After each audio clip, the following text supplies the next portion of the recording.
କରି ଆସୁଅଛୁ ମାଥ୍ୟୁ ପୁସ୍ତକରୁ। ଆଉ ଆଜି ମଧ୍ୟ ଦେଖିବା ମାଥ୍ୟୁ ପୁସ୍ତକର 5 ତାର 13 ପଦ କେହି ଜଣେ ପଢିକି ସାହାଯ୍ୟ କରିବେ।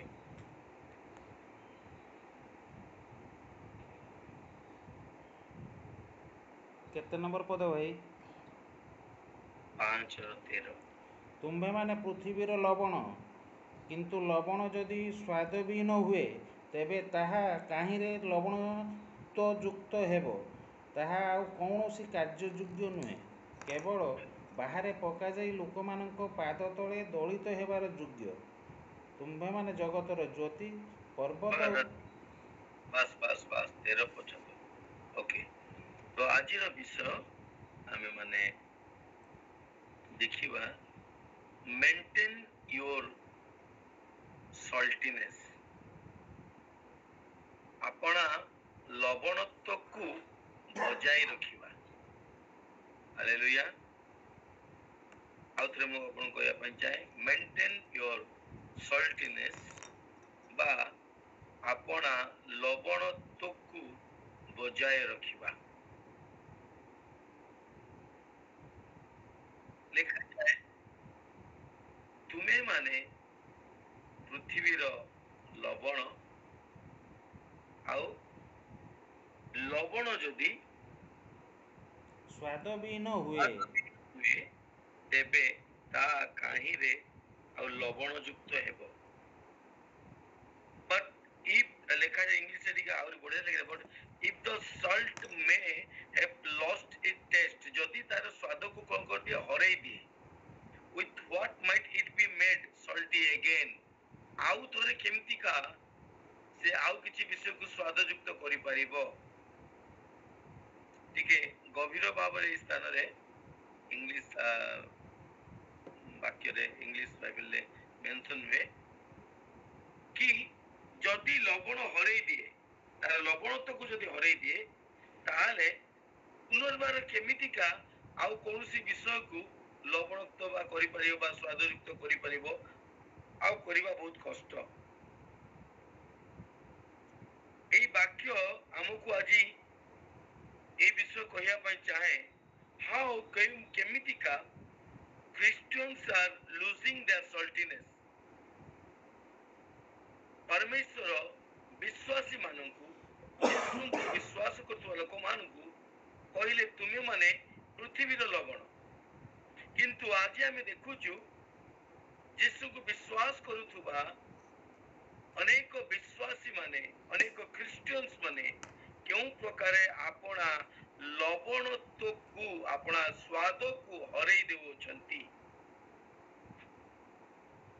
It means losing their spirituality, ତାଙ୍କର ପବିତ୍ରତାକୁ ହରଉଛନ୍ତି। It means they are losing their purity, ତାଙ୍କର ପବିତ୍ରତାକୁ, ତାର ଆତ୍ମିକତାକୁ ଆଉ ତାଙ୍କର ପବିତ୍ରତାକୁ କଣ କରୁଛନ୍ତି, ସେମାନେ ହରେଇ ଦେଉଛନ୍ତି। ତେଣୁ ଆମେ ମାନେ ଆପଣା ଲବଣତ୍ୱକୁ ବଜାୟ ରଖିବାର ଆବଶ୍ୟକତା ଅଛି। ଆଜି ବାକ୍ୟ ଆମ ମାନଙ୍କୁ ଏ ବିଷୟ କୁହେ,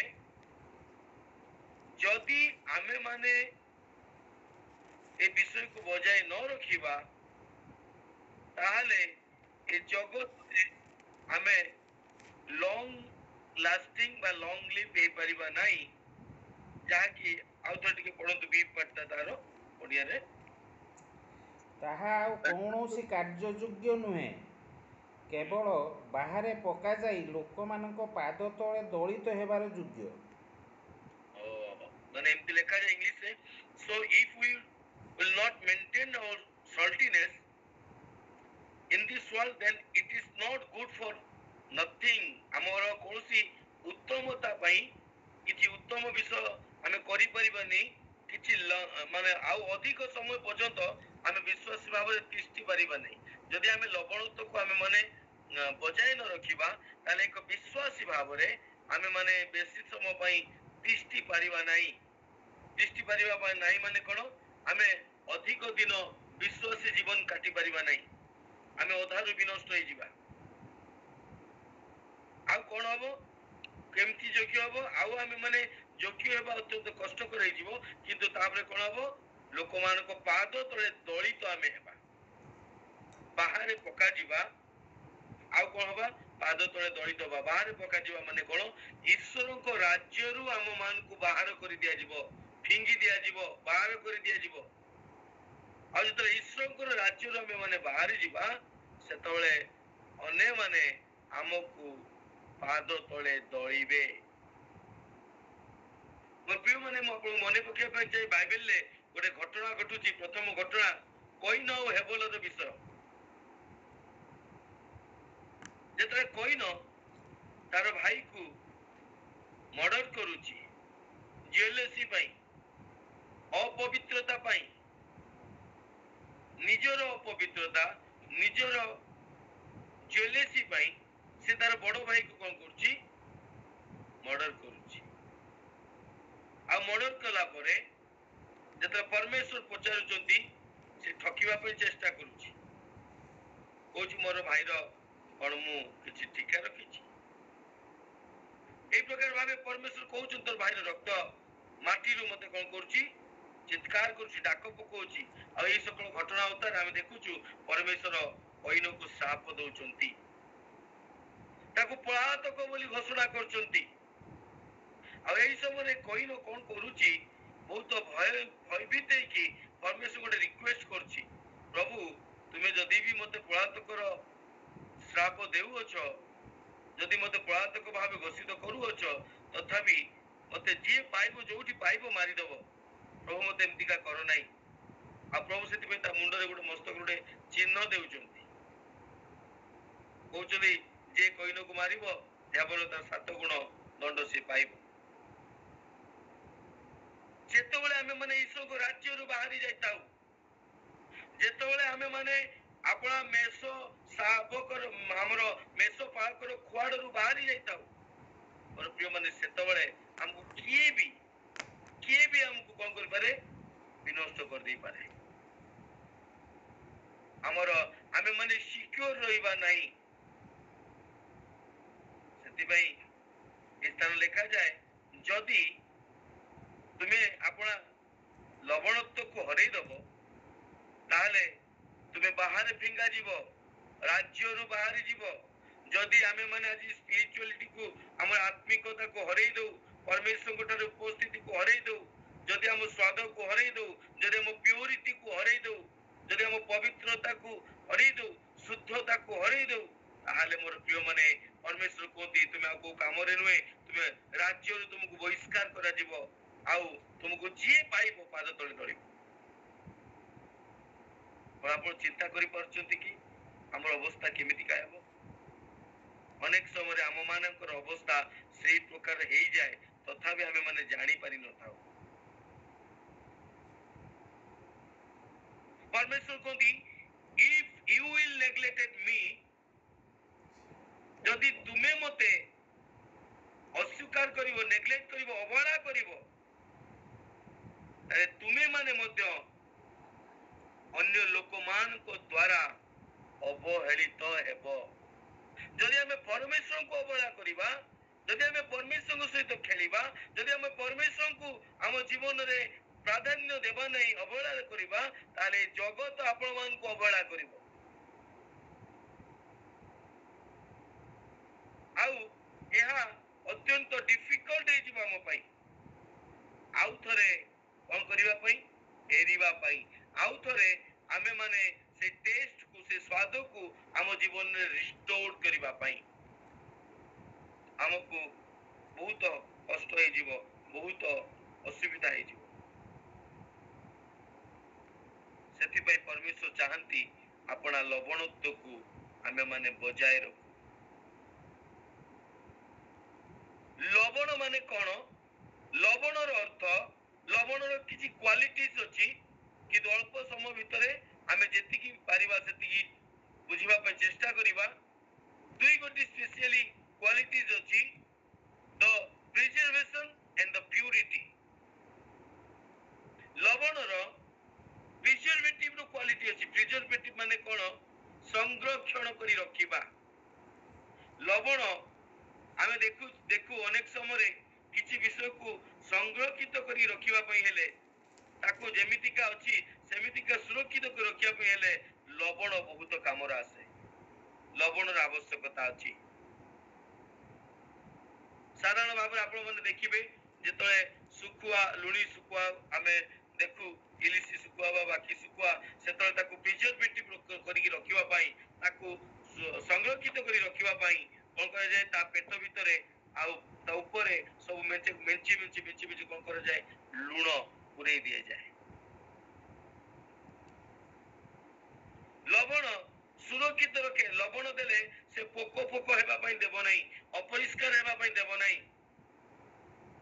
ମୋର ପ୍ରିୟ ମାନେ ପରମେଶ୍ୱର କୁହନ୍ତି ଏଇ ଲବଣ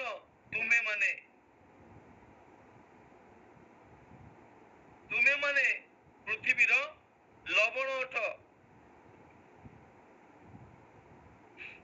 ଆଉ ଏଇ ଲୁଣ କଣ କରେ ସୁରକ୍ଷିତ ରଖେ। ସେ କଣ ସୁରକ୍ଷିତ ରଖେ? ଯେଉଁଠାରେ ଲବଣ ସେଇଠାରେ ସୁରକ୍ଷା। ଯଦି ଆପଣ ପୃଥିବୀର ଲବଣ ତାହେଲେ ମନେ ରଖିଥାନ୍ତୁ ସେ ସ୍ଥାନରେ କଣ ଅଛି? ସୁରକ୍ଷା ଅଛି। ସମସ୍ତ ବିଷୟକୁ ସଂରକ୍ଷିତ କରି ରଖିବା ପାଇଁ ସଂରକ୍ଷିତ ଶକ୍ତି ଅଛି, ପାୱାର ଅଛି। କଣ ସୁରକ୍ଷିତ ରଖିବେ? ଆପଣ ହୋଲିନେସ୍ କୁ ଯଦି ଆମେ ମାନେ ପୃଥିବୀର ଲବଣ ତାହେଲେ ଆମେ ଆମ ପବିତ୍ରତାକୁ କଣ କରି ରଖିପାରିବା? ସଂରକ୍ଷିତ କରି ରଖିପାରିବା। କଣ ରଖିପାରିବା? ଆମ ପ୍ରେୟାର ଲାଇଫ କୁ ସଂରକ୍ଷିତ କରି ରଖିପାରିବା। କଣ ରଖିପାରିବା? ଆମର ଫେଥଫୁଲନେସ୍ ବା ବିଶ୍ୱସ୍ତତାକୁ ଆମେ ସଂରକ୍ଷିତ କରି ରଖିପାରିବା। କଣ ରଖିପାରିବା? ଆମର ହେଲ୍ଥ କୁ ସ୍ୱାସ୍ଥ୍ୟକୁ ସଂରକ୍ଷିତ କରି ରଖିପାରିବା। କଣ ରଖିପାରିବା? ଆମର ରିଲେସନ କୁ ଯୋଉ ସମ୍ପର୍କ ଆମକୁ ଦେଇଛନ୍ତି ପ୍ରଭୁ ତାକୁ ସଂରକ୍ଷିତ କରି ରଖିପାରିବା। ଆଉ କଣ ରଖିପାରିବା? ଯାହା ବି ପରମେଶ୍ୱର ଆମକୁ ଦେଇଛନ୍ତି କୋଉଠି? ଏଇ ପୃଥିବୀରେ। ତୁମେ ମାନେ କୋଉଠିକାର ଲବଣ? ପୃଥିବୀର ଲବଣ। ପୃଥିବୀରେ ଯୋଉ ସକଳ ବିଷୟ ଅଛି ତାକୁ ସଂରକ୍ଷିତ କରିକି ରଖିବାର ଦାୟିତ୍ୱ ଆପଣ ମାନଙ୍କର। ଏ ପୃଥିବୀରେ ଯୋଉ ବିଷୟ ପରମେଶ୍ୱର ଦେଇଛନ୍ତି, ଯୋଉ ଅନନ୍ତ ଜୀବନ ଦେଇଛନ୍ତି, ଯୋଉ ଧାର୍ମିକତା ଦେଇଛନ୍ତି, ଯୋଉ ପବିତ୍ରତା ଦେଇଛନ୍ତି, ଯୋଉ ପରିବାର ଦେଇଛନ୍ତି, ଯୋଉ ସ୍ୱାମୀ ଦେଇଛନ୍ତି, ଯୋଉ ସ୍ତ୍ରୀ ଦେଇଛନ୍ତି, ଯୋଉ ପିଲାମାନଙ୍କୁ ଦେଇଛନ୍ତି, ଯୋଉ ପିତାମାତାଙ୍କୁ ଦେଇଛନ୍ତି, ଯୋଉ ପଡୋଶୀ ମାନଙ୍କୁ ଦେଇଛନ୍ତି, ଯୋଉ ମଣ୍ଡଳୀ ଦେଇଛନ୍ତି, ପ୍ରତ୍ୟେକ ବିଷୟକୁ କଣ କରି ରଖିବାର ଅଛି? ଆମକୁ ସଂରକ୍ଷିତ କରି ରଖିବାର ଅଛି। ସେଥିପାଇଁ ପରମେଶ୍ୱର ଆପଣଙ୍କୁ ଏ ପୃଥିବୀର ଲବଣ କରିଛନ୍ତି, ତାକି ପୃଥିବୀରେ ପରମେଶ୍ୱର ଯୋଉ ସକଳ ବିଷୟ ଦେଇଛନ୍ତି ତାକୁ କଣ କରି ରଖିବା ପାଇଁ? ଆପଣ ସଂରକ୍ଷିତ କରି ରଖିବା ପାଇଁ। ମୋର ପ୍ରିୟ ମାନେ ପ୍ରଥମେ ଯେତେବେଳେ ପୃଥିବୀ ସୃଷ୍ଟି କଲେ ପରମେଶ୍ୱର ଆଦମକୁ ସେ ଅଧିକାରକୁ ଦେଲେ, ତୁମେ ଏଦନ ଉଦ୍ୟାନକୁ ସୁସଜ୍ଜିତ କରିବ ଆଉ ସଂରକ୍ଷିତ କରି ରଖିବ, ସୁରକ୍ଷିତ କରିକି ରଖିବ। କିନ୍ତୁ ସେ ପାରିଲା ନାହିଁ। କାହିଁକି ପାରିଲା ନାହିଁ? ସେ ତାର ଲବଣତ୍ୱକୁ ହରେଇ ବସିଲା, ତାର ସ୍ୱାଦକୁ ହରେଇ ବସିଲା। ସେଥିପାଇଁ ସେ ପାରିଲା ନାହିଁ। ସେଥିପାଇଁ ଏଦନ ଉଦ୍ୟାନରୁ ତାକୁ ବିଦା କରାଗଲା। ସେଥିପାଇଁ ବହୁତ ସାରା ବିଷୟ ହେଲା। ତାପରେ ଆମେ ମାନେ ଦେଖୁଛୁ ଆଜି ଆମ୍ଭ ମାନଙ୍କର ବିଷୟ ନିମନ୍ତେ ଆମେ ଚିନ୍ତା କରୁ ମୋର ପ୍ରିୟ ମାନେ। କାରଣ ପରମେଶ୍ୱର କୁହନ୍ତି ତୁମେ ଏଇ ପୃଥିବୀର ଲବଣ। ଏଇ ପୃଥିବୀରେ ଦେଇଥିବା ତୁମକୁ ସମସ୍ତ ବିଷୟକୁ ସଂରକ୍ଷିତ କରି ରଖିବାର ଦାୟିତ୍ୱ ତୁମର ଅଟେ। ହେଇପାରେ ଆମ ମନରେ ଆସିପାରେ why it is me, why always me, ମୁଁ କାହିଁକି ସବୁବେଳେ, ମୁଁ କାହିଁକି ମୋର ରିଲେସନକୁ ସଜାଡ଼ିକି ରଖିବି, ମୁଁ କାହିଁକି ମୋ ପବିତ୍ରତାକୁ ସଜାଡ଼ିକି ରଖିବି, ମୁଁ କାହିଁକି କରିବି, କାହିଁକି ମୋ ସାମ୍ନାରେ ଥିବା ଲୋକ କରିବନି? ଅନେକ ସମୟ ଆମକୁ ଲାଗେ କାହିଁକି ମୁଁ କଣ ଖାଲି କରୁଥିବି କି, ମୁଁ କଣ ଖାଲି ନତ ହଉଥିବି କି, ମୁଁ କଣ ଖାଲି ପ୍ରାର୍ଥନା କରୁଥିବି କି, ମୁଁ କଣ ଖାଲି ସମସ୍ତଙ୍କୁ କ୍ଷମା ଦଉଥିବି କି, ମୁଁ କଣ ଖାଲି ସମସ୍ତଙ୍କୁ ଯତ୍ନ ନଉଥିବି କି? ଆପଣମାନଙ୍କୁ ଲାଗିପାରେ, କିନ୍ତୁ ମୁଁ ଆପଣଙ୍କୁ କହିବା ପାଇଁ ଚାହେଁ ପରମେଶ୍ୱର କୁହନ୍ତି ହଁ ଆପଣ। କାରଣ ପୃଥିବୀର ଲବଣ କିଏ? ଆପଣ। ସାମ୍ନାରେ ଥିବା ଲୋକ ନୁହେଁ। ସାମ୍ନାରେ ଥିବା ଲୋକ କଣ ତାର ବିଚାର ସିଏ କରିବ।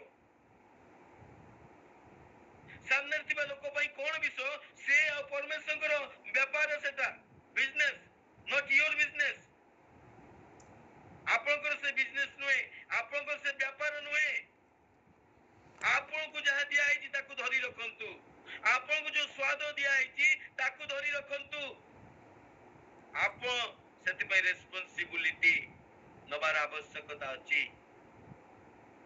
ଆପଣ ସେଥିପାଇଁ ରେସ୍ପନ୍ସିବଲ ଆପଣଙ୍କ ସାମ୍ନାରେ ଥିବା ବ୍ୟକ୍ତି ନୁହେଁ ଅନେକ ସମୟରେ କିନ୍ତୁ ଆମକୁ ଏଇ ପ୍ରକାର ଲାଗେ କାହିଁକି ମୁଁ ସବୁବେଳେ ନିଜେ ନତ ହଉଥିବି କାହିଁକି ମୋର ରିଲେସନକୁ ସଜାଡ଼ିକି ରଖିବା ପାଇଁ ମୁଁ ଖାଲି କହୁଥିବି ସିଏ ମାନୁନଥିବ ସିଏ ଶୁଣୁନଥିବ ସିଏ ମତେ ଯାହା ଇଚ୍ଛା ତା କହିବ ମୁଁ କାହିଁକି ନୀରବ ହେଇକି ରହିବି ମୋର ପ୍ରିୟମାନେ ସେଥିପାଇଁ ତ ପରମେଶ୍ୱର ଆପଣଙ୍କୁ ଜଗତର ପୃଥିବୀର ଲବଣ କରିଛନ୍ତି ସେଥିପାଇଁ କରିଛନ୍ତି ଆପଣଙ୍କୁ ଲବଣ ଆଉ ଲବଣର ଗୁଣ କଣ ସ୍ୱାଦ ବଢେଇବ ଲବଣର ଗୁଣ କଣ କରିବ ପ୍ରିଜର୍ଭ କରିକି ରଖିବ ଯାହା ପ୍ରଭୁ ଦେଇଛନ୍ତି ତାକୁ ସଂରକ୍ଷିତ କରି ରଖିବ ଯୋଉ ପରିବାର ଦେଇଛନ୍ତି ସେ ପରିବାରକୁ ସଂରକ୍ଷିତ କରି ରଖିବ ଯୋଉ ବାପା ମା ଦେଇଛନ୍ତି ସେ ବାପା ମାଙ୍କୁ ସହିତ ସମ୍ପର୍କକୁ ସଂରକ୍ଷିତ କରି ରଖିବ ଯୋଉ ପିଲାମାନଙ୍କୁ ଦେଇଛନ୍ତି ପିଲାମାନଙ୍କୁ ସଂରକ୍ଷିତ କରି ରଖିବ ଯୋଉ ସ୍ୱାମୀ ଆଉ ସ୍ତ୍ରୀ ଦେଇଛନ୍ତି ଉତ୍ତମ ସମ୍ପର୍କକୁ କଣ କରିକି ରଖିବ ସଂରକ୍ଷିତ କରି ରଖିବ ପରିବାରରେ ଶାନ୍ତିକୁ କିଏ ସଂରକ୍ଷିତ କରି ରଖିବ ଆପଣ ରଖିବେ ସେଥିପାଇଁ ହେଇପାରେ ଆପଣଙ୍କୁ ନତ ହୁଅନ୍ତୁ ମାଡ଼ ଖାଆନ୍ତୁ ଆପଣ ଯାହା ବି ହୁଅନ୍ତୁ କିଛି ଜାୟଜ ନାହିଁ ଲୁଣର କ୍ୱାଲିଟିଜ ସେ ସଂରକ୍ଷିତ କରି ରଖିବ ଲୁଣକୁ ହାତରେ ପକାଯାଉ ଛଟା ଯାଉ ଲଗାଯାଉ ତରକାରୀରେ ପକାଯାଉ ଭାତରେ ପକାଯାଉ ଚଟୁଣିରେ ପକାଯାଉ ଯୋଉଥିରେ ପକାଯାଉ ତାର କ୍ୱାଲିଟିଜ ସେ ସ୍ୱାଦ ବଢେଇବ ମୋର ପ୍ରିୟ ମାନେ ଲବଣ ଯଦି ସ୍ୱାଦ ବି ନ ହେଇଯିବ ତାହେଲେ ପ୍ରଭୁ କୁହନ୍ତି ତାକୁ ବାହାରେ କାଢିକି ଫିଙ୍ଗି ଦିଆଯିବ ତାହେଲେ ସେତିକି ନୁହେଁ এই ପୃଥିବୀରେ ହିଁ ଲୋକମାନେ ତୁମକୁ ପାଦ ତଳେ ଦଳିବେ ମଲା ପରେ କଣ ହବ ସେଟା ପର କଥା ଲୋକମାନେ ଭାବନ୍ତି ମଲା ପରେ ନା ମଲା ପରେ ନା ହବ ହେବ କିନ୍ତୁ ପୃଥିବୀରେ ଏଇ ପୃଥିବୀର ଲବଣ ତୁମେ ଆଉ ଏଇ ପୃଥିବୀରେ ତୁମକୁ ଲୋକମାନେ କଣ କରିବେ ପାଦ ତଳେ ଦଳିବେ ଦ୍ୟାଟ ମିନ୍ସ ତୁମର ଫିନାନ୍ସିଆଲ କଣ୍ଡିସନ ବିଗିଡି ଯିବ ତୁମର ଫିଜିକାଲି କଣ୍ଡିସନ ବିଗିଡି ଯିବ ତୁମର ସ୍ୱାସ୍ଥ୍ୟ ବିଗିଡି ଯିବ ତୁମର ସମ୍ପର୍କ ବିଗିଡି ଯିବ ଆଉ ଯେତେବେଳେ ବିଗିଡି ଯିବ ଧୀରେ ଧୀରେ ଧୀରେ ଧୀରେ କଣ ହବ ତୁମେ ଏଇ ଜଗତ ମଧ୍ୟରୁ ଈଶ୍ୱରଙ୍କର ଜଗତରୁ ଈଶ୍ୱରଙ୍କର ଖୁଆଡ଼ରୁ ତୁମମାନଙ୍କୁ ବାହାର କରି ଫିଙ୍ଗି ଦିଆଯିବ ଅନେକ ସମୟରେ ଆମେ ଜାଣିପାରିନଥାଉ ଆମେ ମାନେ ଭାବୁ ଆମେ ଖୁଆଡ଼ରେ ଅଛୁ କିନ୍ତୁ ଖୁଆଡ଼ରୁ ଆମକୁ ଉଠେଇକି ଫିଙ୍ଗି ଦିଆଯାଇଥାଏ କୋଉମାନେ ଜାଣନ୍ତି ଅନ୍ୟମାନେ ଜଗତର ଅନ୍ୟମାନେ ତୁମକୁ ପାଦ ତଳେ ଦଳି ଦେବେ ଲଜ୍ଜା ଦେବେ ଅପମାନିତ କରିବେ ଅନେକ ଆଘାତ କରିବେ କାହିଁକି ଯଦି ତୁମର ସ୍ୱାଦ ଥାନ୍ତା ସେଇ ଲୋକ ତୁମକୁ ନେଇକି ବରଂ ଘରେ ରଖିପାରନ୍ତା ହଁ ଚାଲ ମୋର କିଛି କାମରେ ଆସିବ କିନ୍ତୁ ଯଦି ସ୍ୱାଦ ବି ନ ହେଇଯାଇଛୁ ତାହେଲେ କେବଳ ପାଦ ତଳେ ଦଳାଯିବ ମୋର ପ୍ରିୟମାନେ ସେଥିପାଇଁ ଆଜି ଆମେ ଆମର ଲବଣତ୍ୱକୁ ବଜାୟ କରିକି ରଖିବାର ଆବଶ୍ୟକତା ଅଛି ଆମର ବିଶ୍ୱାସକୁ ଆମର ଶାନ୍ତିକୁ ଆମର ରିଲେସନସିପକୁ ଆମର ବିଶ୍ୱସ୍ତତାକୁ ଆମର ସୁସ୍ଥତାକୁ ଆମର ଆନନ୍ଦକୁ ପରିବାର ମଧ୍ୟରେ ଯୋଉ ଆନନ୍ଦ ଦେଇଛନ୍ତି ସେ ଆନନ୍ଦକୁ ଆପଣ ବଜାଇ ରଖିବେ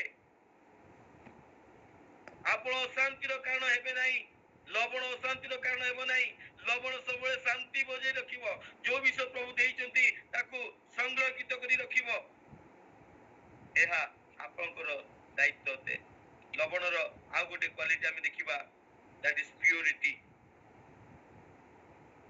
ମୋର ପ୍ରିୟମାନେ ଲୋକମାନେ ଚାଉଳରେ ଗୋଡ଼ି ମିଶେଇ ଦେବେ ଡାଲିରେ ଆଉ କଣ ମିଶେଇ ଦେବେ ଚିନିରେ କଣ ମିଶେଇ ଦେବେ ମଇଦାରେ କଣ ମିଶେଇ ଦେବେ ଅଟାରେ କଣ ମିଶେଇ ଦେବେ ସବୁ ଭେଜାଲ ହେଇପାରିବ କିନ୍ତୁ ଲୁଣକୁ କେହି ଭେଜାଲ କରିପାରିବେ ନାହିଁ ଲୁଣକୁ ଭେଜାଲ କରିବା ଅତ୍ୟନ୍ତ କଷ୍ଟ ଲୁଣକୁ ଭେଜାଲ କଲେ ତାହା ବ୍ୟବହାର ଯୋଗ୍ୟ ଆଉ ରହିବ ନାହିଁ ତାହାର ନିଜସ୍ୱ ପ୍ୟୁରିଟି ଅଛି ତାର ନିଜସ୍ୱ ଶୁଦ୍ଧତା ଅଛି ସେଥିପାଇଁ ମାନେ ସେଇ ଲବଣ ଆପଣଙ୍କ ଭିତରେ କିଛି ମିଶ୍ରିତ ବିଷୟ ନ ରହୁ। ଆପଣ ପ୍ୟୁରିଟିକୁ ବଜାଇ ରଖନ୍ତୁ, ଆପଣ ପବିତ୍ରତାକୁ ବଜାଇ ରଖନ୍ତୁ, ଈଶ୍ୱରଙ୍କ ସମ୍ପର୍କକୁ ବଜାଇ ରଖନ୍ତୁ। ଈଶ୍ୱରଙ୍କ ନିମନ୍ତେ ଏକ ପବିତ୍ର ଜୀବନ ବା ପରମେଶ୍ୱରଙ୍କ ବାକ୍ୟ ଅନୁଯାୟୀ ଜୀବନ କାଟନ୍ତୁ। ଡୁଆଲ ବିଷୟ କରନ୍ତୁ ନାହିଁ, ମିଶ୍ରିତ ଜୀବନ କାଟନ୍ତୁ ନାହିଁ। ଆପଣ ମିଶ୍ରିତ ହେଇପାରିବେ ନାହିଁ। ଯଦି ମିଶ୍ରିତ ହେବେ ତାହେଲେ ବ୍ୟବହାର ହେବା ଯୋଗ୍ୟ ହେଇପାରିବେ ନାହିଁ। ଲବଣ କେବେ ବି କରପ୍ଟେଡ ହେଇପାରିବ ନାହିଁ, ସେ ପିଓର ହେଇକି ରହିବ। ମୋର ପ୍ରିୟ ମାନେ, ଆଉ ଆପଣ ମାନେ ସେଇ ଲବଣ ଅଟନ୍ତି। ପରମେଶ୍ୱର କୁହନ୍ତି ଆପଣ ପୃଥିବୀର ଲବଣ। You cannot change yourself at any cost and any situation. କୌଣସି ପରିସ୍ଥିତିରେ ହଉ ବା କେତେ ବି କୌଣସି ପ୍ରକାର ବିଷୟ ନିମନ୍ତେ ହେଲେ ବି ଆପଣ ମାନେ ଆପଣଙ୍କୁ ପରିବର୍ତ୍ତନ କରିପାରିବେ ନାହିଁ, କାରଣ you are the salt of this earth. ତୁମେ ମାନେ ହିଁ ଏଇ ପୃଥିବୀର ଲବଣ ଅଟ, ଆମେ ମାନେ ଏଇ ପୃଥିବୀର ଲବଣ ଅଟୁ। ସେଥିପାଇଁ ଆମେ କୌଣସି ପ୍ରକାର ମିଲାବଟ ଜୀବନ କାଟି ପାରିବା ନାହିଁ, ଆମେ କୌଣସି ପ୍ରକାର ମିଶ୍ରିତ ଜୀବନ କାଟି ପାରିବା ନାହିଁ। ଆମକୁ ପ୍ୟୁରିଟି ସହିତ ଜୀବନ କାଟିବାର ଆବଶ୍ୟକତା ଅଛି। ତେବେ ଯାଇକି ଆମେ ନିଜକୁ ଲବଣ ବୋଲି କହିପାରିବା, ନହେଲେ ଆମେ ମାନେ ଆପଣ ଲବଣତ୍ୱକୁ ହରେଇ ଦେଇଥିବା।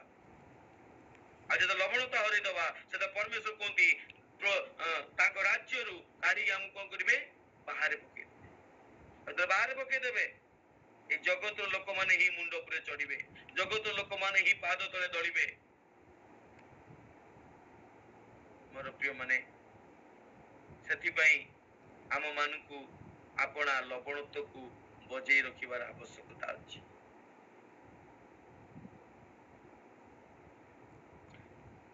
ଆଉ ଲବଣର କ୍ୱାଲିଟି କଣ? ବିଙ୍ଗ ଏ ଫ୍ଲେଭର। ଗୋଟେ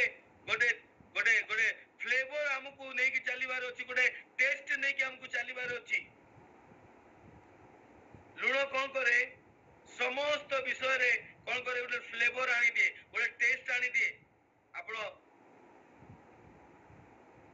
ତରକାରୀ ଖାଆନ୍ତୁ ବିନା ଲୁଣରେ, ଯେମିତିକା ଲାଗୁଥିବ, ଲୁଣ ପକେଇଲେ ତାର ଫ୍ଲେଭର କଣ ହେଇଯାଏ? ତାର ସ୍ୱାଦ, ତାର ଟେଷ୍ଟ କଣ ହେଇଯାଏ? ବଢିଯାଏ। ଆପଣ ଖଟା ଚକଟିକି ଖାଆନ୍ତୁ, ଯେମିତି ଲାଗିବ, କିନ୍ତୁ ତା ଦେହରେ ଯଦି ଲୁଣ ପକେଇଦେବେ ତାପରେ ତାର ଟେଷ୍ଟ ବଢିଯାଏ। ଆପଣ ସରବତ ପିଅନ୍ତୁ ଚିନି ପକେଇକି ବି, ଚିନି ପକେଇଲା ପରେ ମଧ୍ୟ ଆପଣଙ୍କୁ ସେ ସରବତ ଟେଷ୍ଟ ଲାଗିବନି। ଯଦି ଟିକେ ଲୁଣ ପକେଇକି ଗୋଳେଇ ଦେବେ ତାର ଟେଷ୍ଟ ଅଲଗା ବଢିଯିବ। ପ୍ରତ୍ୟେକ ବିଷୟରେ ଲବଣର ଗୋଟେ ଫ୍ଲେଭର ଅଛି, ନିଜସ୍ୱ ଫ୍ଲେଭର ଅଛି। ସେ ଯୋଉଠି ମିଶିବ ତାର କଣ କରିବ? ତା ଟେଷ୍ଟକୁ, ତା ସ୍ୱାଦକୁ କଣ କରିଦବ? ବହୁ ଗୁଣା କରିଦବ। ଆଜିକାଲି ଖ୍ରୀଷ୍ଟିଆନ୍ସ ମାନେ, ବିଶ୍ୱାସୀ ମାନେ ମଧ୍ୟ ତାଙ୍କର ପଜିଟିଭିଟିକୁ, ସ୍ପିରିଚୁଆଲିଟି ଫେଭରକୁ ତାଙ୍କ କ୍ୟାରେକ୍ଟର ଦ୍ୱାରା, ତାଙ୍କର କ୍ୱାଲିଟିଜ ଦ୍ୱାରା ପରିପ୍ରକାଶ କରିବାର ଆବଶ୍ୟକତା ଅଛି, ସ୍ୱାଦଯୁକ୍ତ କରିବାର ଅଛି। ଆଜି ଆମ ମାନଙ୍କୁ ପଜିଟିଭନେସ ଦ୍ୱାରା, ସ୍ପିରିଚୁଆଲିଟି, ପବିତ୍ର ଆତ୍ମିକତା ଦ୍ୱାରା ଫ୍ଲେଭରରେ ଆମେ କଣ କରିବା? ଆମେ ଅନ୍ୟମାନଙ୍କ ଜୀବନରେ ତାହା ଦେଖେଇବାର ଅଛି, ଫ୍ଲେଭରକୁ ପରିବର୍ତ୍ତନ କରିବାର ଅଛି, ସ୍ୱାଦ ବଢେଇବାକୁ ଅଛି। କେମିତି ବଢେଇବା? ଆମର କ୍ୱାଲିଟିଜ ବା ଆମ କ୍ୟାରେକ୍ଟର ଦ୍ୱାରା, ଆମ ଚରିତ୍ର ଦ୍ୱାରା ଆମେ ମାନେ ସେ ଫ୍ଲେଭରକୁ ବଢେଇ ପାରିବା। ଆଉ କ୍ୱାଲିଟିଜ ଦ୍ୱାରା, କ୍ୱାଲିଟିଜ କଣ? ଲାଇକ ଲଭ, ପ୍ରେମ, ଆନନ୍ଦ, ଶାନ୍ତି, ଧୈର୍ଯ୍ୟ, এই সকল বিষয় দ্ୱାରା ଆମେ ମାନେ କଣ କରିପାରିବା? ଯୋଉ ପରିବାରରେ ଆମେ ଅଛୁ, ଯୋଉ ମଣ୍ଡଳୀରେ ଅଛୁ, ଯୋଉ ଗ୍ରାମରେ ଅଛୁ, ଯୋଉ ଅଞ୍ଚଳରେ ଅଛୁ, ଯାହା ପାଖରେ ଅଛୁ, ଆମେ କଣ କରିପାରିବା? ତା ଜୀବନର ସ୍ୱାଦକୁ ଆମେ କଣ କରିପାରିବା? ବଢେଇ ଦେଇପାରିବା। ପ୍ରିୟ ମାନେ, ଗୋଟେ ପ୍ରଶ୍ନ ନିଜକୁ ପଚାରିକି ଦେଖନ୍ତୁ ତ, ଯୋଉ ବ୍ୟକ୍ତି ମୋ ପାଖରେ ଅଛି, ମୁଁ ତାର ସ୍ୱାଦ ବଢଉଛି ନା ତାକୁ କଡ଼ୱାଟ କରୁଛି? ତାର ସ୍ୱାଦ ବଢଉଛି ନା ତାକୁ ପିତା କରିଦଉଛି ତା ଜୀବନକୁ?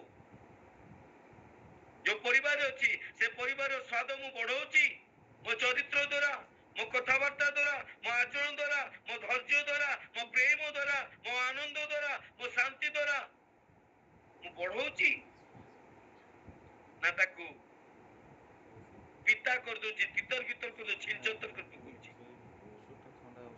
ନିଜକୁ ଥରେ ପ୍ରଶ୍ନ ପଚାରନ୍ତୁ।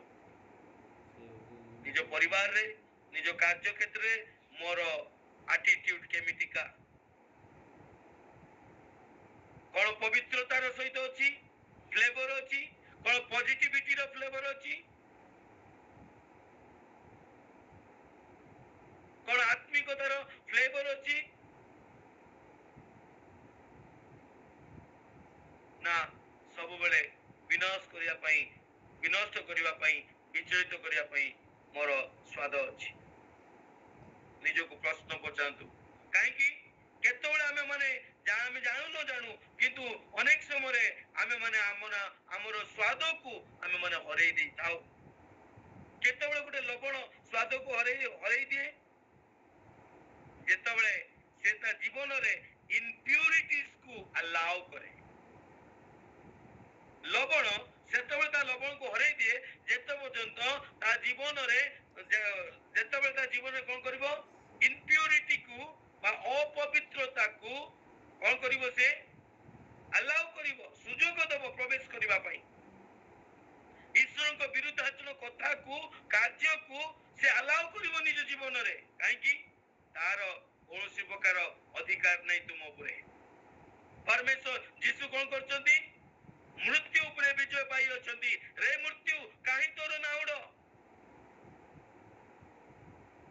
କୌଣସି ପ୍ରକାର ଅପବିତ୍ରତା, କୌଣସି ପ୍ରକାର ଈଶ୍ୱର ବିରୁଦ୍ଧାଚରଣ ବିଷୟ ଆମ ଜୀବନରେ କାର୍ଯ୍ୟ କରିପାରିବ ନାହିଁ। ଶୈତାନ ମଧ୍ୟ ଆପଣଙ୍କ ଉପରେ ବିଜୟ ପାଇପାରିବ ନାହିଁ, ତାର ଅଧିକାର ନାହିଁ। କାହିଁକି?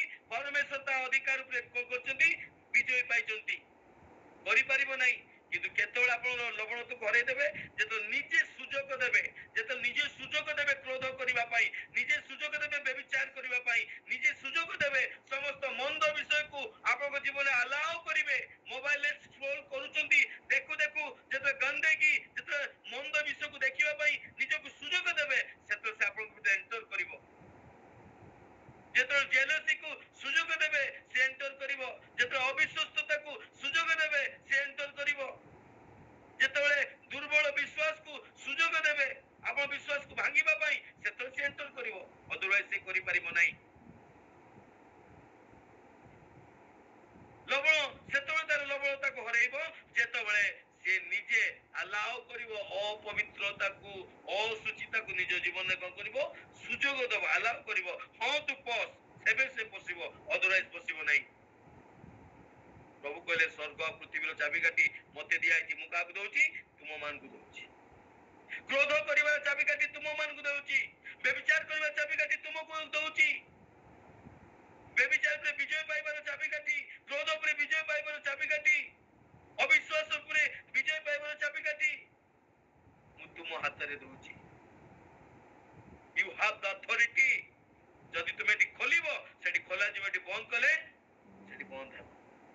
କାହା ହାତରେ ଚାବିକାଠି ଅଛି? ଆପଣ ଲବଣ ତ ହରେଇବା, କାହା ହାତରେ ଚାବିକାଠି ଅଛି? ଆଜି ଆପଣ ମାନଙ୍କ ହାତରେ ଅଛି, ମୋ ହାତରେ ଅଛି। କଣ ଆମେ ଆପଣ ଲବଣତାକୁ ହରଉଛୁ ନା ବଜେଇ ରଖୁଛୁ? ମର୍ପ୍ୟ ମାନେ ଲବଣ ଏକ ଏମିତିକା ଜିନିଷ, ଭୟଙ୍କର ଜାଗାରୁ ତାକୁ କଲେକ୍ଟ କରାଯାଇଥାଏ। ଲବଣ କୋଉଠୁ ଆସେ? ସମୁଦ୍ର ମଧ୍ୟରୁ। ଲବଣକୁ କୋଉଠୁ କଲେକ୍ଟେଡ କରାଯାଏ? ସମୁଦ୍ର ମଧ୍ୟରୁ, ବାଲି ମଧ୍ୟରୁ, ଅପରିଷ୍କାର ମଧ୍ୟରୁ, ମିକ୍ସ ୱାଟର ମଧ୍ୟରୁ। ଆପଣମାନଙ୍କୁ କୋଉଠୁ କଲେକ୍ସନ କରାଯାଇଛି? ଜଗତ ମଧ୍ୟରୁ। ମିକ୍ସ ୱାଟର ମିନ୍ସ ସମୁଦ୍ରରେ କଣ ଥାଏ? ସମସ୍ତ ପାଣି, ନଦୀ ପାଣି, ନାଳ ପାଣି, ସବୁ ପାଣି କୁଆଡେ ଯାଏ? ଯାଇକି ଶେଷରେ ସମୁଦ୍ର ସହିତ ମିଶେ। ଯେତିକି ଅପରିଷ୍କାର, ଯେତିକି ଗନ୍ଦେଗୀ କୋଉଠି ଥାଏ? ସମୁଦ୍ର ଭିତରେ ଥାଏ। ଆପଣଙ୍କ ଜୀବନ ମଧ୍ୟ ସେମିତିକା ଥିଲା, ଆମ ମାନଙ୍କ ଜୀବନ ସେମିତିକା ଥିଲା। ସେ ଗନ୍ଦେଗୀ ଭିତରୁ, ସେ ଅପରିଷ୍କାର ଭିତରୁ ଆମକୁ କଣ କରାଯାଇଛି? ପ୍ୟୁରିଫାଏ କରିକି କଣ କରାଯାଇଛି? ପ୍ୟାକେଜିଂ କରାଯାଇଛି। ଆମକୁ ସେଇ ପାଣିରୁ ସଂରକ୍ଷିତ କରିକି ଅଲଗା କରି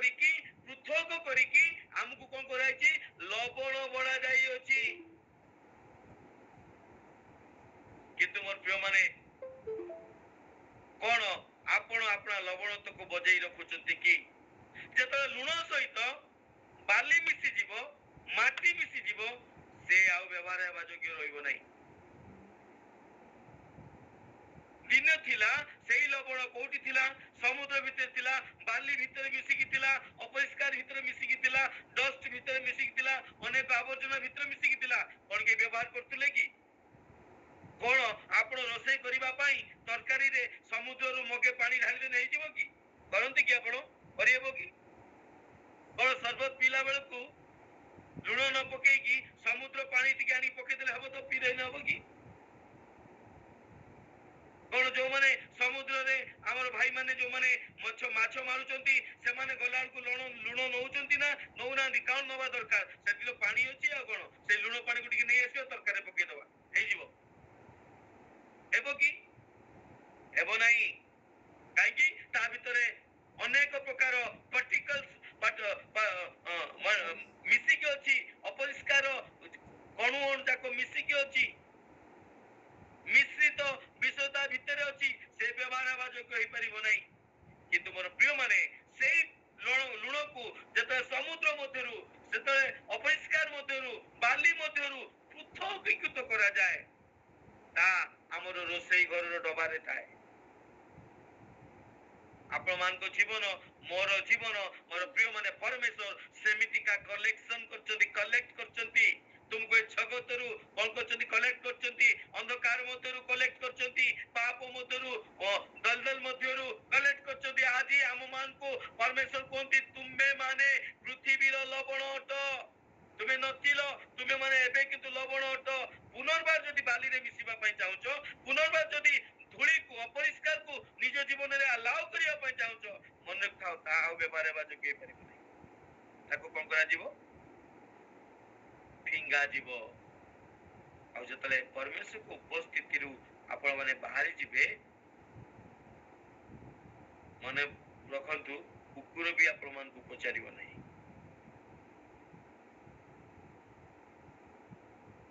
ଯେତେବେଳେ ସାମସଙ୍ଗ ପରମେଶ୍ୱରଙ୍କ ଉପସ୍ଥିତିରେ ଥିଲା, ଲୋକମାନେ ଭୟ କରୁଥିଲେ, କିନ୍ତୁ ଯେତେବେଳେ ପରମେଶ୍ୱର ତାକୁ ତ୍ୟାଗ କରିଦେଲେ, ଲୋକମାନେ ମଜାକ ବନେଇଦେଲେ, କହିଲେ ନାଚିକି ଦେଖା। ବହୁତ ବଡ ବଡ କଥା କହୁଥିଲୁ, ଏବେ ନାଚ। ଯେତେବେଳେ ଆପଣ ମାନେ ଆପଣ ଲବଣତ୍ୱକୁ ହରେଇ ଦେବେ, ଏ ଜଗତର ମିଶ୍ରିତ ବିଷୟକୁ ଆପଣଙ୍କ ଜୀବନରେ ଆଲାଉ କରିବେ, ମୋର ପ୍ରିୟ ମାନେ, ଲୋକମାନଙ୍କ ନିକଟରେ ଆପଣଙ୍କ ଜୀବନ ପରିହାସର ବିଷୟ ହେଇଯିବ। ସେଥିପାଇଁ ପରମେଶ୍ୱର ଆମ ମାନଙ୍କୁ କହିବା ପାଇଁ ଚାହାନ୍ତି, ପୁନର୍ବାର ଆଉ ଥରେ ନିଜ ସ୍ୱାଦକୁ ଫେରି ପାଇବା ବହୁତ କଷ୍ଟ ହେଇଯିବ ମୋର ପ୍ରିୟ ମାନେ। ହେଇ ବି ନପାରେ, କିନ୍ତୁ ଯଦି ହେବ, କେମିତି ହେବ? ପୁଣି ସେଇ ଜୀବନ ଭିତରୁ ଯୋଉ ଇମ୍ପ୍ୟୁରିଟି ଯାକ ପଶେଇଛନ୍ତି, ତାକୁ ଯଦି ପୃଥକ କରିବେ, ଆଉ ଯଦି ତାକୁ ନେଇକି ଜୀବନ କାଟିବା ପାଇଁ ଚାହୁଁଥିବେ, ଇଆଡେ ପ୍ରାର୍ଥନା ବି କରୁଥିବେ, ଆଉ ଇଆଡେ ସେଇ ଅଶୁଚିତାକୁ ଆପଣଙ୍କ ଜୀବନରେ ଧରିକି ଚାଲୁଥିବେ, ମୋର ପ୍ରିୟ ମାନେ, ବେଶୀ ଦିନ ଲଙ୍ଗ ଲାଷ୍ଟିଂ ନୁହେଁ। ସେଥିପାଇଁ ତ ଈଶ୍ୱରଙ୍କର ବାକ୍ୟ ଆମେ ମାନେ ପଢିଲେ, ଆଉ ଯଦି ଲବଣ ଏମିତିକା ବିଷୟ ତା ଟେଷ୍ଟକୁ ହରେଇ ଦିଏ, ତାହେଲେ ସେ ଆଉ ବେଶୀ ଦିନ କଣ କରିପାରିବ ନାହିଁ? ତିଷ୍ଠି ପାରିବ ନାହିଁ। କୋଉଥିରେ ଆଉ କାମରେ ଆସିବ? କିଛି ଆଉ କାମ ଆସିବ ନାହିଁ। ଆପଣ ବେଶୀ ଦିନ ତିଷ୍ଠି ପାରିବେ ନାହିଁ ଯଦି ଆପଣ ଲବଣତ୍ୱକୁ ହରେଇ ଦେବେ। ତେବେ ମୋ ପ୍ରିୟ ମାନେ, ଆଜିର ବିଷୟ, ଆପଣା ଲବଣତ୍ୱକୁ ଆମେ ବଜାୟ ରଖିବା। ଆପଣା ପରିବାର ମଧ୍ୟରେ, ଆପଣା ରିଲେସନ ମଧ୍ୟରେ, ଆପଣା ଆନନ୍ଦ ଶାନ୍ତି ମଧ୍ୟରେ, ମଣ୍ଡଳୀ ମଧ୍ୟରେ, ପ୍ରତ୍ୟେକ ସ୍ଥାନରେ, କାର୍ଯ୍ୟକ୍ଷେତ୍ରରେ ମୁଁ ମୋର ଲବଣତ୍ୱକୁ କଣ କରିବି? ବଜାଇ ରଖିବି। ତାକୁ ହରେଇବିନି, ତାକୁ ନଷ୍ଟ ହବା ପାଇଁ ଦେବିନି। କେତେବେଳେ ନଷ୍ଟ ହେଇଯିବ? ଯେତେବେଳେ ଜଗତର ବିଷୟ ମୋ ଭିତରକୁ ପ୍ରବେଶ କରିବା ପାଇଁ ଦେବି, ମୋ ମନକୁ ପ୍ରବେଶ କରିବା ପାଇଁ ଦେବି, ମୋ ହୃଦୟକୁ ପ୍ରବେଶ କରିବା ପାଇଁ ଦେବି, ସେତେବେଳେ ଆପଣଙ୍କ ଲବଣତ୍ୱକୁ ଆପଣ ହରେଇଦେବେ। ଯେତେବେଳେ ଜଗତର ଲାଳସା, ଯେତେବେଳେ ଜଗତର ପ୍ରଲୋଭନ, ଯେତେବେଳେ ଲୋଭ, ଯେତେବେଳେ ଅନ୍ଧକାର ଜନିତ କଥା, ଗର୍ବ, ଅହଙ୍କାର ଯେତେବେଳେ ଆପଣଙ୍କ ଭିତରେ ପ୍ରବେଶ କରିବା ପାଇଁ ଦେବେ, ଯେତେବେଳେ ନିଜ ସ୍ୱାର୍ଥପରତା ପ୍ରବେଶ କରିବା ପାଇଁ ଦେବେ, ସେତେବେଳେ ଆପଣଙ୍କ ଠାରୁ କାଉଣ୍ଟଡାଉନ୍ ଷ୍ଟାର୍ଟ ହେଇଯିବ। ସେବେଠାରୁ ଆପଣଙ୍କର ପତନ ଷ୍ଟାର୍ଟ ହେଇଯିବ ମୋ ପ୍ରିୟ ମାନେ, ମନେ ରଖିଥାନ୍ତୁ। କାହିଁକି? ସେଇ ବିଷୟରୁ ପରମେଶ୍ୱର ଆମକୁ ଛାଙ୍କିକି ଆଣିଛନ୍ତି। ସମୁଦ୍ର ମଧ୍ୟରୁ ଆମକୁ ଛଙ୍କା ହେଇଯାଇଛି, ଛଙ୍କା ହେଇକି ଆମକୁ ଲବଣ କରାଯାଇଛି। ଆମେ ଆପଣ ଲବଣତ୍ୱକୁ ହରାଇବା ନାହିଁ। ତେବେ ଆସୁ ମୋ ପ୍ରିୟମାନେ ପ୍ରାର୍ଥନା କରିବା ଆଉ ମୁଖରେ ସ୍ୱୀକାର କରିବା, ମୁଁ ପୃଥିବୀର ଲବଣ ଅଟେ।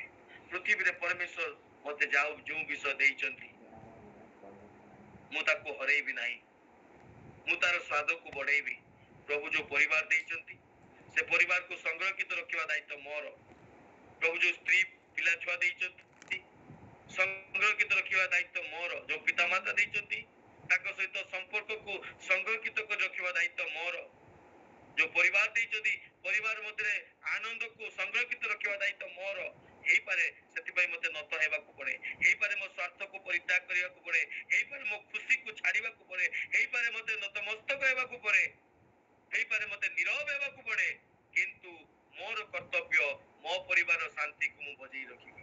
ମୋର କର୍ତ୍ତବ୍ୟ ମୋର ସ୍ୱାମୀ ସ୍ତ୍ରୀ ପରିବାର ଶାଶୁ ଶ୍ୱଶୁର ଯାହା ଦିଆହେଇଛି ତା ସହିତ ମୋ ସମ୍ପର୍କକୁ ମୁଁ ବଜେଇ ରଖିବି, ମୁଁ ସଂରକ୍ଷିତ କରି ରଖିବି। ମୋର କର୍ତ୍ତବ୍ୟ ମୋର ପରିବାରର ସମସ୍ତ ମଙ୍ଗଳ ବିଷୟକୁ ମୁଁ ବଜେଇ ରଖିବି।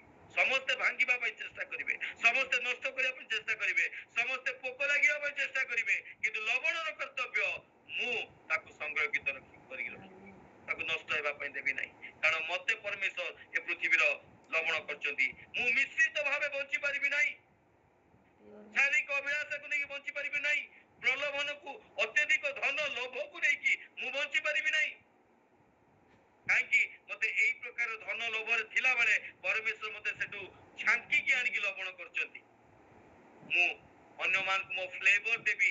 ମୁଁ ଯୋଉମାନଙ୍କ ସହିତ ଅଛି, ମୁଁ ଯୋଉମାନଙ୍କ ସହିତ କାର୍ଯ୍ୟ କରୁଛି, ଯୋଉମାନଙ୍କ ସହିତ ପରିବାରରେ ଅଛି, ଯୋଉମାନଙ୍କ ସହିତ ପାଠ ପଢୁଛି, ଯୋଉମାନଙ୍କ ସହିତ ମଣ୍ଡଳୀରେ ପ୍ରାର୍ଥନା କରୁଛି, ମୁଁ ପ୍ରତ୍ୟେକଙ୍କ ଜୀବନରେ ସ୍ୱାଦକୁ ବଢେଇ ଦେବି। ହେଇପାରେ ସେଥିପାଇଁ ମତେ ମଧ୍ୟ କ୍ଷତି ସହିବାକୁ ପଡିପାରେ, ହେଇପାରେ ମୋର ସମ୍ମାନ ହାନି ସହିବାକୁ ପଡିପାରେ, ହେଇପାରେ ମୋର କଷ୍ଟ ଉଠେଇବାକୁ ପଡିପାରେ, ହେଇପାରେ ମୋର ଲସ୍ ସହିବାକୁ ପଡିପାରେ। ମାତ୍ର ମୁଁ ଯେଉଁ ସ୍ଥାନରେ ରହିବି ସେ ସ୍ଥାନର ମାହୋଲ ବଦଳିଯିବି। ମୁଁ ଯେଉଁ ସ୍ଥାନରେ ରହିବି ସେ ସ୍ଥାନରେ ସ୍ୱାଦ ବଢିଯିବ। ପ୍ରଭୁ ଯେଉଁ ବିଷୟକୁ ଦେଇଛନ୍ତି ମୁଁ ସଂରକ୍ଷିତ କରି ରଖିବି, ତା ସ୍ୱାଦକୁ ବଢେଇବି, ନଷ୍ଟ ହେବା ପାଇଁ ଦେବି ନାହିଁ। ମୁଁ ନିଜେ ମୋ ପ୍ୟୁରିଟିକୁ ମୁଁ ପରିପ୍ରକାଶ କରିବି। ମୁଁ ଆଜି ପ୍ରେଜ୍ ଦ ଲର୍ଡ ହାଲେଲୁୟା କହୁଥିବି, କାଲି ଖରାପ ଭାଷାରେ ଗାଳି କରିବି ନାହିଁ। ମୁଁ ଆଜି ପ୍ରଭୁଙ୍କ ନିକଟରେ ସମ୍ମୁଖରେ ବସିକି ପ୍ରାର୍ଥନା କରୁଥିବି, କାଲି ଦୁଇ ପ୍ରକାର ଜୀବନ ମୁଁ ଦେଖେଇବି ନାହିଁ। ସେଇମାନେ ଦେଖିବେ, ଅନ୍ୟମାନେ ଦେଖିବେ ଆଉ କହିବେ ଇଏ ଦୁଇ ପ୍ରକାର ଜୀବନ କାଟୁଛି। ମୁଁ ମୋର ପବିତ୍ରତାକୁ ମୁଁ ବଜେଇ ରଖିବି, ମୋ ପ୍ୟୁରିଟିକୁ ମୁଁ ବଜେଇ ରଖିବି। ପରିବାରରେ, ମଣ୍ଡଳୀରେ, କାର୍ଯ୍ୟକ୍ଷେତ୍ରରେ, ଜଗତରେ, ସବୁ ସ୍ଥାନରେ। କାହିଁକି? ତୁମେ ମାନେ ଏଇ ପୃଥିବୀର ଲବଣ ଅଟ। ପୃଥିବୀରେ ଯେକୌଣସି ବିଷୟ ଅଛି ସେ ସମସ୍ତ ବିଷୟ ଯାହା ପ୍ରଭୁ ତୁମକୁ ଦେଇଛନ୍ତି ତାକୁ ସଂରକ୍ଷିତ କରି ରଖିବା ଦାୟିତ୍ୱ ତୁମର। ତାକୁ ପବିତ୍ରତା ସୁଚିତା ବଜେଇକି ରଖିବା ଦାୟିତ୍ୱ ତୁମର। ମୋର ପ୍ରିୟମାନେ ନିଜକୁ ପ୍ରଭୁଙ୍କ ସମର୍ପଣ କରନ୍ତୁ। ପ୍ରଭୁ ଆଜି ଆମକୁ ଏ ବିଷୟ କରିବା ପାଇଁ ସାହାଯ୍ୟ କରନ୍ତୁ। ପିତା, ଏତେବେଳେ ମୁଁ ତୁମ ଧନ୍ୟବାଦ କରୁଛି। ଆଜିର ବାକ୍ୟ ଅନୁଯାୟୀ ତୁମେ ଆମ ଜୀବନରେ କାର୍ଯ୍ୟ କର। ପ୍ରଭୁ ମୁଁ ଧନ୍ୟବାଦ କରୁଛି, ଆପଣ ଲବଣତାକୁ ଯେପରି ଆମେ ନ ହରେଇବୁ, ତୁମେ ଦୟାକର ଆମ ପବିତ୍ରତାକୁ ଯେପରି ନ ହରେଇବୁ, ଆମ ଆତ୍ମିକତାକୁ ଯେପରି ନ ହରେଇବୁ। ଯେଉଁ ସମ୍ପର୍କ ଦେଇଛ, ଯେଉଁ ସ୍ୱାମୀ ଦେଇଛ, ସ୍ତ୍ରୀ ଦେଇଛ, ପିଲାମାନଙ୍କୁ ଦେଇଛ, ପିତାମାତାଙ୍କୁ ଦେଇଛ, କାର୍ଯ୍ୟକ୍ଷେତ୍ର ଦେଇଛ, ପ୍ରତ୍ୟେକ ବିଷୟକୁ ସଂରକ୍ଷିତ କରି ରଖିବା ଦାୟିତ୍ୱ ମୋର ଅଟେ। ଏ ବିଷୟକୁ ମତେ ବୁଝିବାର ଅଛି। ମୁଁ ଅନ୍ୟ ଉପରେ ନିର୍ଭର ନ କରେ, ମୁଁ ଅନ୍ୟ ଉପରେ ଦୋଷ ନ ଦିଏ। ସିଏ କାହିଁକି କରିବ, ସିଏ କାହିଁକି କରିବନି, ମୁଁ କାହିଁକି ଖାଲି କରିବି? ହଁ ପ୍ରିୟମାନେ, ମୁଁ କରିବି, କାହିଁକି ମୁଁ ପୃଥିବୀର ଲବଣ ଅଟେ। ଆପଣମାନେ କରିବେ, ଆପଣ ପୃଥିବୀର ଲବଣ ଅଟନ୍ତି। ଅନ୍ୟ ପାଇଁ ନିଜର ସ୍ୱାଦ ହରାନ୍ତୁ ନାହିଁ, ଅନ୍ୟ ପାଇଁ ନିଜର ଗୁଣ ହରାନ୍ତୁ ନାହିଁ, ଅନ୍ୟ ପାଇଁ ନିଜର କ୍ୟାରେକ୍ଟର ପରିବର୍ତ୍ତନ କରନ୍ତୁ ନାହିଁ, ଆପଣ ଚରିତ୍ରକୁ ସଂହାର କରନ୍ତୁ ନାହିଁ। ପ୍ରଭୁ এই ପ୍ରକାର ଆମକୁ ଆଶୀର୍ବାଦ କରନ୍ତୁ। ପିତା, ମୁଁ ତୁମ ନିକଟରେ ଧନ୍ୟବାଦ କରୁଛି ଆଜିର ବାକ୍ୟ ଅନୁଯାୟୀ ପ୍ରତ୍ୟେକଙ୍କୁ ବୁଝିବା ପାଇଁ, ପ୍ରତ୍ୟେକଙ୍କୁ ଗ୍ରହଣ କରିବା ପାଇଁ, ପ୍ରତ୍ୟେକଙ୍କୁ ଅମଳ କରିବା ପାଇଁ ନିଜ ଜୀବନରେ ତୁମେ ଦୟା କର। ଆଉ ତୁମେ କହିଲ ଯଦି ଲବଣ ସ୍ୱାଦ ହରେଇ ଦବ ତାହେଲେ ସେ ବାହାରେ ପକାଯିବ। ପ୍ରଭୁ ମୁଁ ନିବେଦନ କରେ ତୁମରି ବକ୍ଷ ସ୍ଥଳରୁ ଆମକୁ ବାହାରକୁ ନିଅ ନାହିଁ। ତୁମରି ଖୁଆଡ଼ରୁ ଆମକୁ ପରିତ୍ୟାଗ କର ନାହିଁ, ଆମକୁ ବାହାରେ ପକାଉ ନାହିଁ, କାହିଁ ବାହାରେ ପାଦ ତଳେ ଧରିଦେବେ ପ୍ରଭୁ ଏ ଜଗତ ଲୋକମାନେ। ଏ ପ୍ରକାର ପରିସ୍ଥିତି ଆମର ନ ହେଉ ପ୍ରଭୁ, ତୁମେ ସାହାଯ୍ୟ କର, ତୁମେ ଆମ ନିକଟବର୍ତ୍ତୀ ହୁଅ, ଆମକୁ କଢାଇ ନେ ବୋଲି ପ୍ରାର୍ଥନା କରେ। ଧନ୍ୟବାଦ ସହିତ ଗୌରବ ପ୍ରଶଂସା ମହିମା ତୁମକୁ ଦେଇ ଯୀଶୁ ଖ୍ରୀଷ୍ଟଙ୍କ ନାମରେ ସମସ୍ତ